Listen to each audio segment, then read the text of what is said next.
Once upon a time, about 7,000 years ago, the land we now call Mesopotamia was hit by an epic flood. This flood was so massive it eventually covered an area of roughly 100 miles wide and 400 miles long.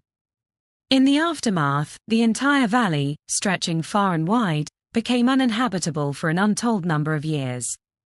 When the waters finally receded, the world in Mesopotamia changed forever. Emerging from the aftermath of the flood were the Sumerians, a people who would transform the land in their image. Before they arrived, the area was dotted with only small, primitive settlements. But the Sumerians brought with them the seeds of civilization. With incredible speed and skill, the Sumerians started building new communities. They constructed impressive irrigation systems by digging canals, building dikes, and creating reservoirs. These waterworks were crucial for ensuring their crops could flourish in the fertile but challenging land. Maintaining these irrigation systems was no small feat. It required large groups of people working together to excavate, repair, and clean the canals regularly. After the Sumerians settled in Mesopotamia, their art and scientific knowledge quickly reached impressive levels. Within just a few centuries, they were achieving things that seemed almost impossible. They developed an advanced system of writing, creating detailed records of their history, culture, and daily life. The Sumerians were incredible stargazers. In fact, some of their most astounding accomplishments were in the field of astronomy. For example, the Sumerians had an incredibly accurate understanding of the moon's rotation, estimating it within just 0.4 seconds of modern calculations. Even more mysteriously, they recorded the existence of Uranus, a planet that cannot be seen without a telescope. They created the zodiac by dividing the path of the sun into 12 distinct figures based on the constellations along the celestial horizon. Their knowledge of the heavens didn't stop there. They also spoke of countless inhabited worlds among the stars. This level of astronomical knowledge seemed impossible without powerful telescopes or even space travel. Both these things, of course, would not be officially invented for thousands of years.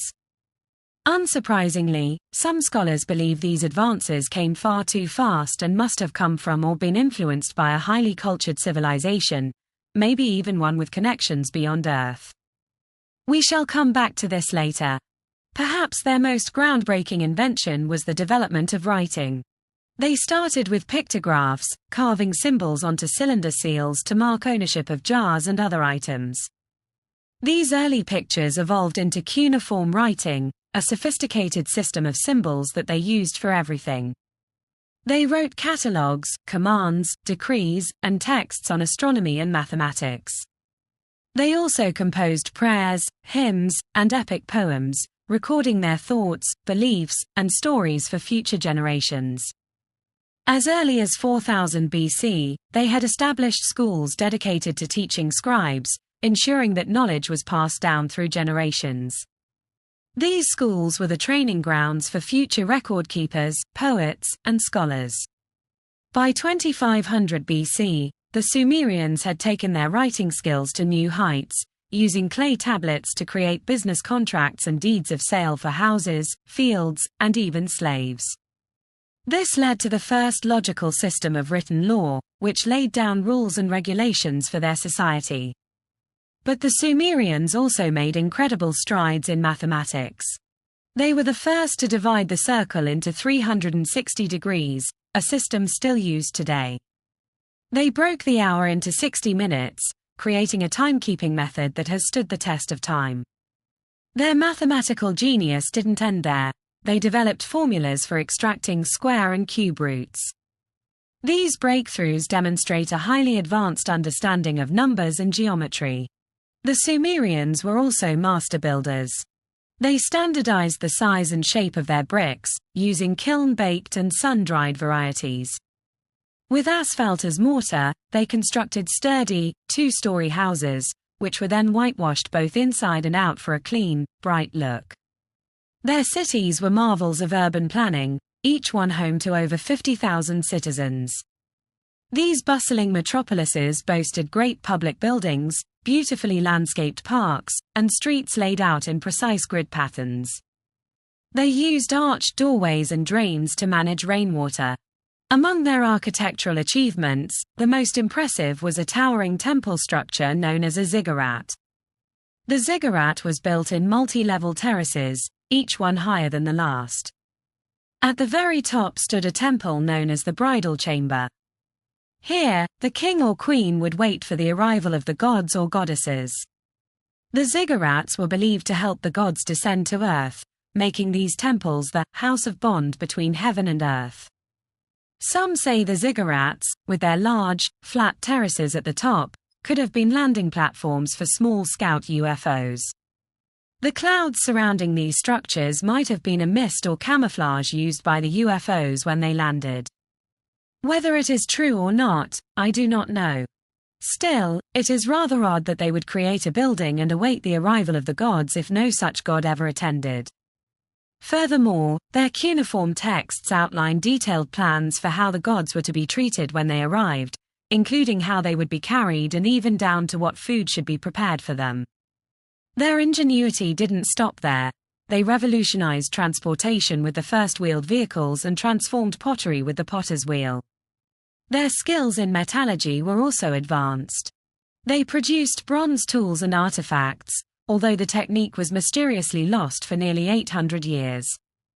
Archaeologists have unearthed incredible treasures from the vaults of Sumerian kings, including gold drinking cups, jugs, vases, intricate mosaics, fine jewelry, silver helmets, and musical instruments like harps and lyres. They've even found beautifully crafted combs. In the early days of Sumerian civilization, life was ruled by the priests. These priests were not just spiritual leaders, they were the ultimate authority and oversaw every aspect of daily life. Their power came from one key ability: they could communicate with the gods. Each Sumerian temple was more than just a place of worship. It was the literal home of a specific god. The priests and their attendants lived there and served as the god's personal household. Their main job was to keep their divine master happy through various ceremonies and sacrifices. But their role didn't end there. Priests were also vital links between the gods and the people. They had to understand and interpret the will of the gods, calming their anger or determining the right time for important events. Whether it was a harvest, a construction project, or a battle, nothing significant happened without the priests seeking the approval of the gods. They guided the Sumerians through their daily lives, ensuring that every action was in harmony with the divine will. In this way, the priests held immense power. Long ago in ancient Sumer, the earliest known flood legend was written down. It tells the tale of Gilgamesh, the fifth king of Uruk and the 28th Sumerian ruler after the Great Flood. The story is one of adventure and the quest for immortality. According to legend, Gilgamesh was 2/3 god and 1/3 man. He was an incredibly strong and handsome ruler. One of his greatest achievements was building a massive wall to protect his city of Uruk. Archaeologists have found remnants of this wall and confirmed the epic scale of its construction. Despite his impressive feats, his power also made him a harsh ruler. He claimed the right to be with each maiden on the night before her wedding, a tradition that continued into the European feudal period. This claim caused outrage among his people, who resented his overbearing ways. In the epic tale of Gilgamesh, there's a fascinating section that reveals his extraordinary psychic abilities. Gilgamesh is plagued by vivid dreams that warn him of impending danger and a rival's approach. These dreams are prophetic visions of challenges to come. One of his rivals, a fierce warrior named Enkidu, initially clashes with Gilgamesh in a dramatic battle. However, their fight ends in a surprising twist: they become best friends. Together, they embark on epic adventures as they travel across the land to rid it of evil and restore peace. Despite his formidable strength and bravery, Gilgamesh is deeply troubled by a recurring dream about his own death. In the dream, he envisions himself transformed, with his arms covered in feathers like a bird. He is then led to the House of Darkness, the dwelling of Urkala, a place from which no one ever returns. When Gilgamesh's close friend Enkidu is tragically killed by the gods, Gilgamesh is devastated. Determined to find a way to escape death, he embarks on a perilous quest for eternal life. His journey begins with a dramatic and solitary venture into the desert under the cover of night. During this quest, Gilgamesh experiences something extraordinary, almost like an out-of-body experience or astral travel. In this mystical state, he encounters his ancestor Utnapishtim, who survived the Great Flood and was granted immortality by the gods. Utnapishtim shares with Gilgamesh the story of the flood, the ancient legend that has fascinated generations. The journey to meet Utnapishtim is described in a way that feels eerily similar to modern out-of-body experiences. Gilgamesh prays to the moon god, and his plea ascends to the highest gods, who then offer him protection. A vision from the divine shows him the path he must follow, which leads him to the entrance of a dark, mysterious passage through the mountain of Mashu. This gateway is guarded by supernatural beings, adding an element of danger and wonder to his quest. In ancient Sumer, psychic abilities were a normal part of life. The gods frequently used these abilities to communicate with priests and kings, guiding them through dreams and visions. According to Gaston Naspers in his book The Demi of Civilization, it was common for gods to reveal themselves to their chosen seers in dreams. These divine messages would outline future events or even speak through the seers directly. The words spoken by these seers were taken very seriously and were considered infallible oracles. Not everyone had these remarkable abilities. Only a select few individuals had the heightened senses needed to endure the intense presence of a god. These special people, chosen for their spiritual sensitivity, acted as intermediaries between the divine and the human world. But who were these remarkable people, and where did they come from?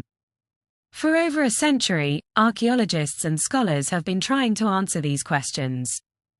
Before around 5000 BC, there were no Sumerian artifacts found in Mesopotamia. This absence suggests that the Sumerians might have come from somewhere else, possibly even a distant land. One popular theory is that the Sumerians originated from the Eastern Highlands. This idea is supported by the fact that they built towering structures, known as ziggurats, which symbolized mountains. These towering temples represented the peaks where their gods were believed to visit from the heavens. One clue that supports the theory of the Sumerians coming from the Eastern Highlands is their early architecture. The Sumerians initially built with wood, a material that would have been plentiful in those mountainous regions. This use of wood suggests a background in a forested environment before they settled in Mesopotamia. Another intriguing detail comes from the nicknames given to the Sumerians by ancient cultures. The ancient Egyptians referred to the Sumerians as blackheads, a term also used by the Tibetan lamas for their own people. This nickname likely had to do with their hair and grooming practices. While Egyptians and Tibetans shaved their heads, Sumerians and Tibetans traditionally did not. In ancient times, both the Tibetan lamas and the Egyptians had a unique reason for shaving their heads. Beyond hygiene, they might have been trying to mimic their gods, who were often depicted as hairless. Interestingly, in many UFO encounters reported over the years, the aliens, or ufonauts, are also described as having no hair. There's also a fascinating connection to the legendary civilization of Mu, which is thought to have been located in the Gobi Desert. The Sumerian word for spacecraft is mu. This coincidence makes some wonder if it might hint at the origin of these mysterious crafts, suggesting a link between the ancient Sumerians and the Gobi Desert's legendary past. Another intriguing theory about Sumerian origins suggests they might have arrived by sea from the east. This idea is supported by the fact that the Sumerians were skilled sailors and had a deep knowledge of maritime travel. Traces of their culture have even been found as far away as the Indus Valley, hinting at far-reaching connections. The Sumerians themselves believed their gods came from the eastern seas. This belief could be more than just myth. It might reflect their actual arrival by sea. Additionally, ancient descriptions of the Sumerians mention they were short, broad-headed, heavy-set, with prominent noses and black hair. These physical traits might have matched descriptions from the areas they were thought to have come from. Together, these clues suggest that the Sumerians might have sailed across the seas to reach Mesopotamia, bringing with them their rich culture and maritime skills. The idea that the Sumerians might have arrived by sea opens up another fascinating possibility. They resemble the Polynesians, a group that doesn't fit neatly into any of the typical racial categories. According to legend, an ancient continent called Lemuria once existed in the Pacific Ocean, and some believe it could be linked to these mysterious origins. Another intriguing fact is about the Sumerian language. Despite extensive research, no one has been able to connect it to any other known language, living or extinct. This means that the Sumerian language itself can't help us trace the origins of their civilization. Sumerian legends talk about a massive flood that happened at the end of the dynasty of God Kings, around 9696 BC. This date is super interesting because it matches up with a prediction made by Edgar Cayce, a famous American psychic from the early 20th century. Cayce suggested that around the same time, there was a major disaster that struck Atlantis. According to him, this catastrophe caused the Atlantic continent to break apart into a bunch of large islands. This event supposedly led to the migration of Atlanteans to Europe and Africa. Cayce also hinted at a major upheaval caused by shifting poles, though he didn't give an exact date. Geologists have recently confirmed that around that time, the Earth's magnetic poles did indeed undergo a dramatic reversal. The date of 9696 BC for the Sumerian flood aligns closely with the timeline for the catastrophic disappearance of Atlantis, which is thought to have happened around 9600 BC. Cayce saw this as a significant event, and it also matches up closely with the date mentioned by the ancient Greek philosopher Plato. Plato's account was based on what the Greek historian Solon had learned from Egyptian priests.